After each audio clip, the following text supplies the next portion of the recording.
Right. Hello, everyone. Welcome. Hope everyone's enjoying the fine weather that we're having today. Not. I would like to welcome Michelle Hall back. Hi, Michelle. Hi, Bridget. How are you? I'm fantastic. Now, Michelle is absolutely incredible in terms of what she does. She is a nutrition and eating psychology coach based here in Auckland, but you also have clients out of Auckland, don't you? I've got clients as far as New York, actually. So clients all over the country, all over the world. Yeah, location is definitely not a barrier these days. No, absolutely not. So you talk about helping your clients build healthy relationships with your food, your mind, and body to live the life that they want and the body that they love. Tell us more about that.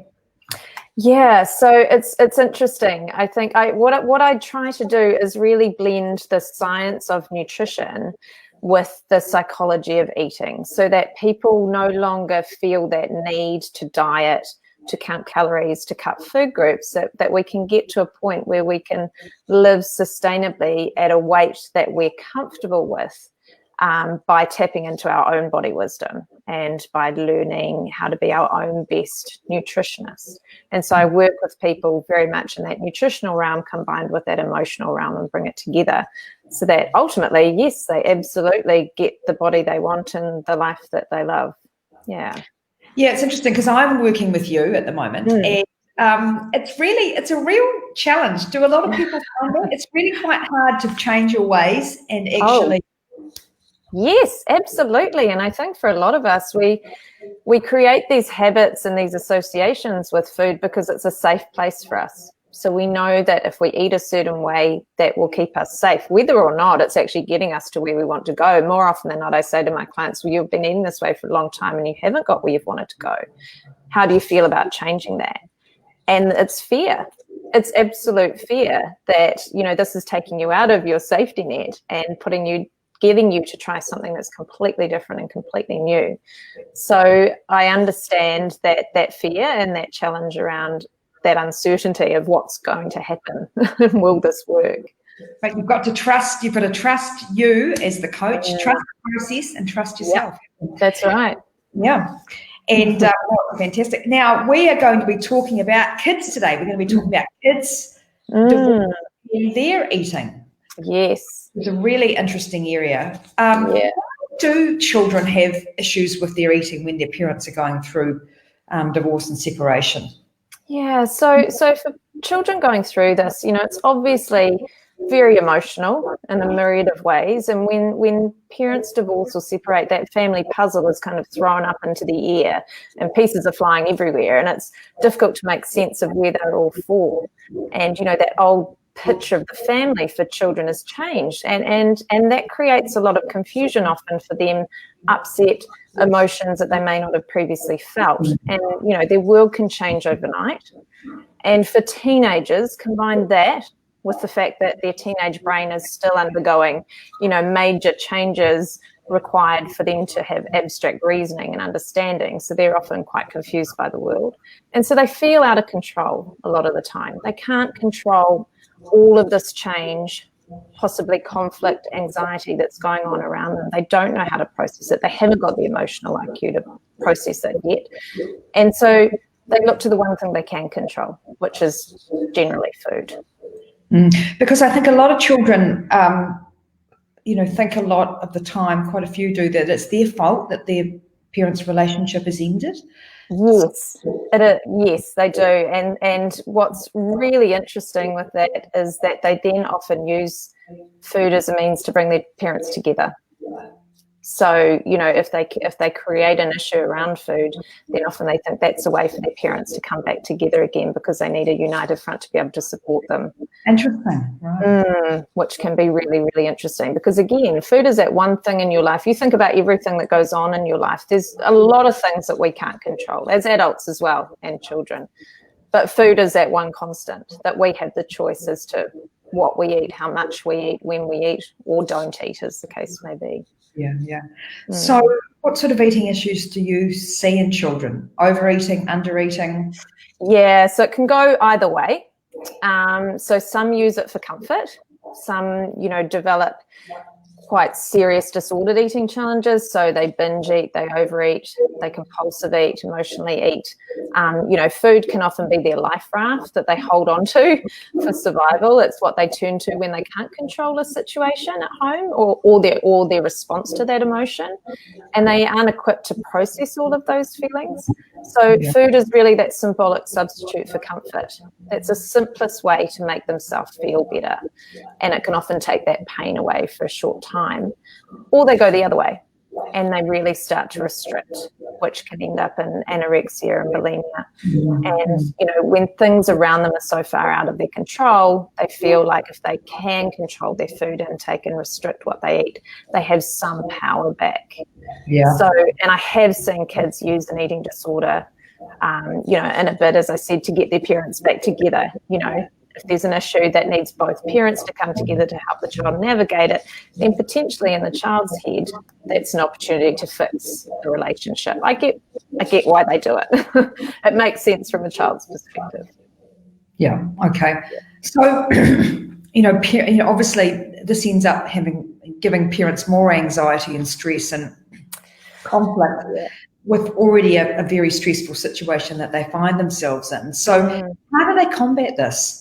Yeah, so really important. And I know that, when they are separating and divorcing, it's all encompassing for the parent, and I understand that, but it's really important to keep the lines of communication open with your children, whatever age they're at. Keep talking to them and being really mindful of your own reactions.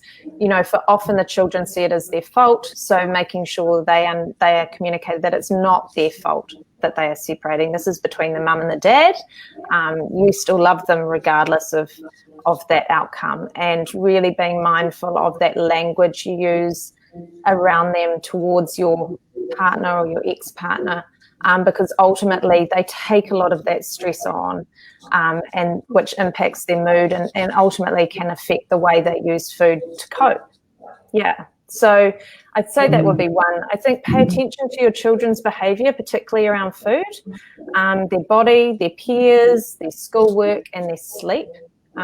Really ask yourself, do they have a good self-esteem? Have they got good coping skills and coping mechanisms? Do they have good support systems in place? If they start to withdraw from their peers or not wanting to go to school, or maybe changing those sleeping habits, really looking out for that dissatisfaction around life and weight and body, and really looking out for restriction around food or binging or over-exercising, and if that starts happening, to get some professional help. And looking in their room if they're hiding food or there's food under the bed or... Totally. I mean, you do have to become a bit of an investigator. Children are really good at not telling us the truth. They tell us what we want to hear or what they think we want to hear. So you do need to read between the lines. You need to pay really close attention to almost not what they say, what they don't say. And definitely their behaviours, checking their rooms, and just keeping a close eye on their attitudes. So how do you manage to get children to come and see you? So normally it's actually through the parents. It would generally be that the parents have seen a change in behaviour, or communication in terms of how they're speaking about themselves. So it's generally the parents that will come to see me. However, I have had some kids or teenagers, I should say, that have spoken to their friends. And so, they've come through to me through that avenue as well. I think it's really good for kids to have somebody else in their life outside of their parents, if their parents are going through a separation or divorce, that they can speak to, share, anything. I mean, I end up talking not just about food. We go through all of their life. We look at all of their stressors and their coping mechanisms and their self-esteem and body confidence and all of those things to make sure they're as supported as they can be to navigate what is already a pretty stressful situation. Yeah. So what are your 3 top tips for parents then? Yeah. So obviously the pay attention. So that's the first one I would say. Keep checking in. Try to eat at the table. So try to eat a family meal, as family as it can be, whoever's in your household, and eat at the table and encourage conversation. So getting them away from their screens, away from their bedrooms, away from devices, even if it's just for your dinner meal, will go a long way to opening those communication lines. I'd say be really careful how you use food to compensate. We often say, oh, it's been a very stressful day for mum, let's go and get takeaways, for example, which is okay, but not all the time. So rather than rewarding you and your children with food, find other ways to reward them that doesn't involve food. And if you can do this right, the pairing of eating with self-nurturing will diminish. So they're less likely to follow that habit of feel bad, eat food, feel better. So find other ways to help to reward and compensate. Get them out of the house. You and I were talking about this before, Bridget, and it may seem really obvious, but making sure your children do some kind of movement in the day, whether it's just going for a walk together, it doesn't need to be major, but getting them out of the house, getting their endorphins moving, getting their mood increasing from those endorphins, and getting some time together, because separation and divorce is all consuming, but it's still important, obviously, to get that special time with your kids together. So that's a really good way of doing it. And I'd say the last one is being really mindful of the messages you may be indirectly sending to your children about your own body image. So if you're constantly talking about you don't like the way you look, or you're fat, or you're always dieting, particularly teens, they will internalize that message, and they learn from you in the belief that, you have to be thin to look good. So I think that's another one, just to be mindful of how you're communicating what you're saying. There's some great tips. Now, when it comes to children themselves, what sort of tips you got for children that you them about in your questions? Yeah, so with my children, I do encourage them to be as open and honest as possible. They often don't want to tell their parents what they're thinking because they're worried that they're going to put more stress and more pressure on their parents. But I do encourage them to let them know that they don't want to be caught in the middle, that they do have a voice, and that they need to continue to talk to their parents. And if they aren't coping with new arrangements, new setups, new family dynamics, to really reach out to their parents and ask for help.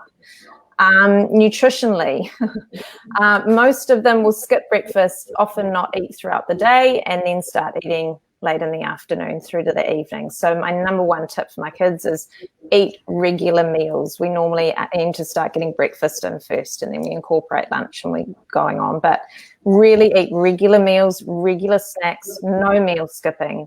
If they do that, that's not going to support their mood, their stress and energy levels. Their ability to cope becomes so much more difficult because they're not getting regular nutrition.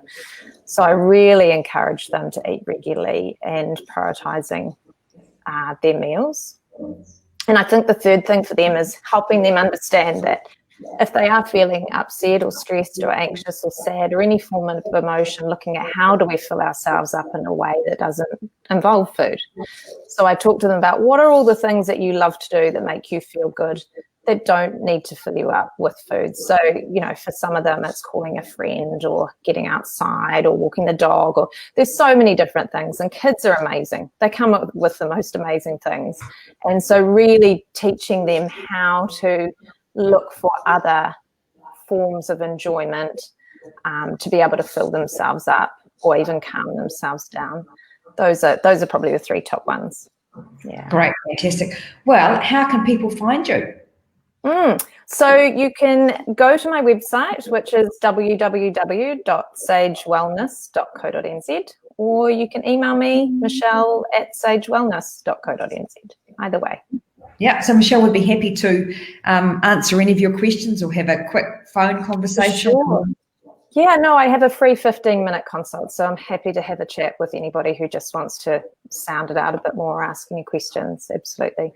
Brilliant. Well, that's been fantastic, because I think going through the divorce and separation process, the children do tend to get forgotten about in some cases. Sometimes parents think that, they're not really feeling the stress and the tension of what's going on. Well, unfortunately, they do a lot, and that ends up sort of escalating different areas of their life, doesn't it? And that absolutely does include food. So, no, that's been really insightful today. Thank you. And No Michelle problem. and I will be back next Christmas coming up. Yes. Maybe we'll talk about Christmas and how not to lose the plot when it comes to, Yes, that's right. too much pavlova and not enough broccoli. That's right. We'll talk about that next time. Sounds good. So thank you everyone for joining in, and we look forward to seeing you again soon on the same channel, just a different day. Different time, maybe. Okay. Bye now. Awesome. Thank you. Bye.